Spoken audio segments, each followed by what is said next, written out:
I want you to think back to the last time you got really mad. Were you out of control, raging? Or maybe you completely shut down and disappeared. Before anger got to either of those extremes, it was trying to tell you something critical about your boundaries. I'm Sabine, International Life Coach, and today I'm sharing how anger is your ally to discover where you need boundaries or where your boundaries were crossed. Think of anger as your internal bouncer. It shows up to reinforce or establish the rules of your boundaries. Imagine with me that you most feel comfortable with about a foot of space between you and anyone else. If someone steps into your personal space, anger will come up and its energy will help you push that person back. Same thing happens if you don't know how much personal space you need. The first time someone steps too close, your anger comes up to show you where that line needs to be. Here are some common situations that might trigger your boundaries. People displaying different values. People using different language to communicate. People following different family system or cultural rules. Or people having different coping methods. Anger's simple message is this: there is something important that you need to protect. Anger will point directly at it. It's your job to listen and take whatever action you need to establish or reestablish boundaries around what is important to you. But this is not what's usually taught to us. In my case, I saw someone with an anger that was so out of control that it would explode randomly. It felt like a wildfire, destroying everything in its path. As I mentioned in my videos, negative emotions are healthy. In response to that out of control anger, I went into the other extreme direction. I repressed my anger, meaning I didn't stand up for my boundaries at all. In either case, being flooded by anger or repressing anger, its message isn't being heard.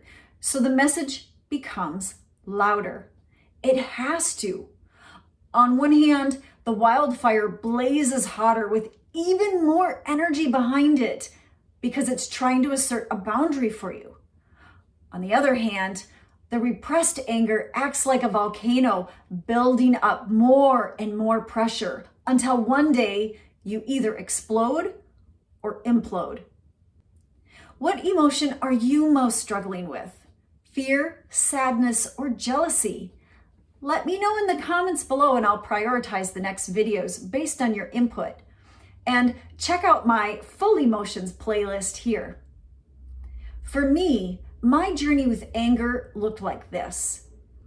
I repressed my anger as a teenager, trying to enact control over the chaos happening outside of myself.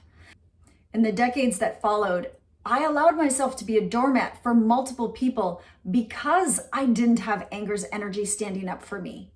The boiling frog syndrome is a metaphor that says we allow, and in my case, enable problems to persist and even get much, much worse because they increase undetected over time. I allowed certain things in my life to get really, really bad. Around the same time, a friend pointed out that I should be getting angry, but I wasn't. It took me a few years to really accept the energy of anger. I was so afraid of losing control like I'd seen in my childhood.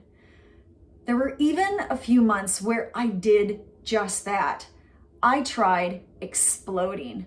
But after a few months of yelling and screaming, letting it all out, I realized that nothing had changed because the source of my anger, my boundary, wasn't being addressed. So finally, I found the right tool for me, being assertive. Assertive to me feels like using anger's energy to push back just enough and saying a firm no without having to yell or explode.